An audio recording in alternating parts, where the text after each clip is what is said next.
Consumer watchdog is in the crosshairs as Supreme Court weighs legal challenge. Washington. The Supreme Court on Tuesday weighs the fate of the federal agency set up to protect consumers from predatory lenders and other unlawful financial services practices as the justices consider a constitutional challenge backed by business groups.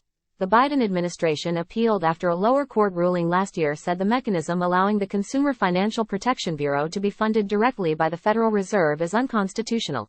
The challengers, two trade groups representing lenders, argue that the agency must be funded with annual appropriations approved by Congress.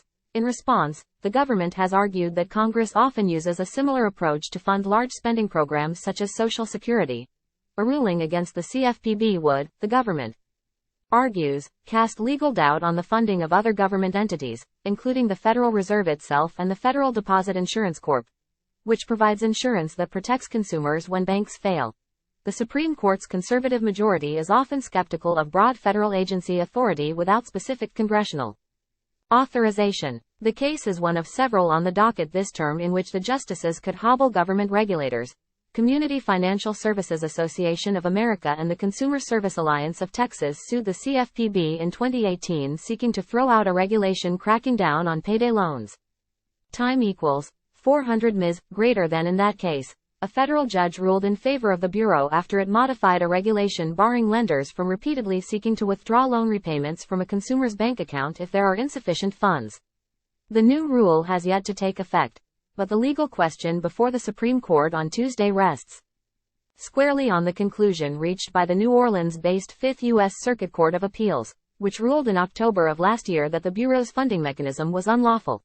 The court concluded that the funding structure, whereby Congress does not directly appropriate funding, runs afoul of the Constitution's directive requiring it to do so. That is despite the fact that Congress itself set up the CFPB and approved the current funding structure when it passed the Dodd-Frank Wall Street Reform and Consumer Protection Act in 2010. The law states that the CFPB receives funding determined by its director to be reasonably necessary to carry out the authorities of the Bureau, as long as it is under the cap of 12% of the operating expenses of the Federal Reserve.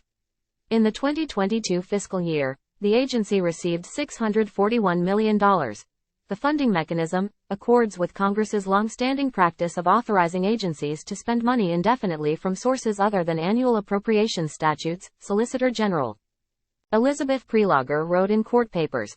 The challengers argued in court filings that the funding scheme is unlawful under the Constitution's Appropriations Clause, which states, "No money shall be drawn from the Treasury, but in consequence of appropriations made by law."